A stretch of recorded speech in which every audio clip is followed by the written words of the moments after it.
எல்லோருக்கும் தெரியும், ஒருவேளை தாவேக தேசிய ஜனநாயக கூட்டணியில் இணைந்தால் 210க்கு மேல்தான் எத்தனை எண்ணிக்கை என்று யோசிக்க வேண்டும். அதை மீறி திமுக இந்த தேர்தலில் போட்டியிடுவது என்பதை நினைத்து கூட பார்க்க முடியாது. அந்த ஆனந்த விடனில் இந்த திரு விஜய் அவர்களை பற்றி ஒரு கட்டுரை வந்திருக்கிறது.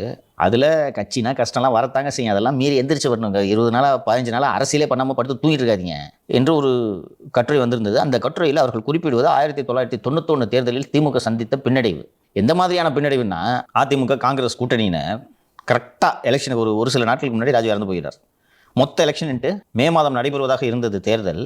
21 மே அன்று ராஜீவ் இறந்ததும் 15/6/1991 அன்று தள்ளி வைக்கப்பட்டு தேர்தல் நடக்கிறது. அந்த 15/6/91 வரை 21/5/91 முதல் இடைப்பட்ட காலத்தில் நடந்த ஒரே பிரச்சாரம், திமுகவினர் விடுதலை புலிகளோடு சேர்ந்து ராஜீவ்காந்தியை கொன்று விட்டனர். இது ஒன்றுதான் பிரச்சாரம். ராஜீவ் இறந்த அன்று இந்த வீட்டில எல்லாம் சிம்பிள் வரைஞ்சிருப்பாங்க தெரியுமா, உதயசூரியனோட கேட்டில் வச்சிருப்பாங்க, மேலே உதயசூரியன் கலர்ல எல்லாம் அடிச்சிருப்பாங்கல்ல, எங்கெங்கெல்லாம் அது இருந்துச்சு அங்கெல்லாம் அந்த வீட்டெல்லாம் அடித்து நொறுக்கினார்கள். அந்த ஊரில் தெருவில் போயிட்டு இருக்கோம், அதாவது அந்த ஊரில் எல்லாருக்குமே தெரியும் திமுக சேர்மன் வீடுன்ட்டு. ஒட்டுமொத்த பேரும் வந்து வீடு நான் ஒரு வீட்டை பார்த்தேன், மாதவரம் பால்பனையில். நான் கண்ணால் ஒரு வீடு ரேன்சாக் பண்ணுறது பக்கத்தில் நின்று பார்த்தேன்.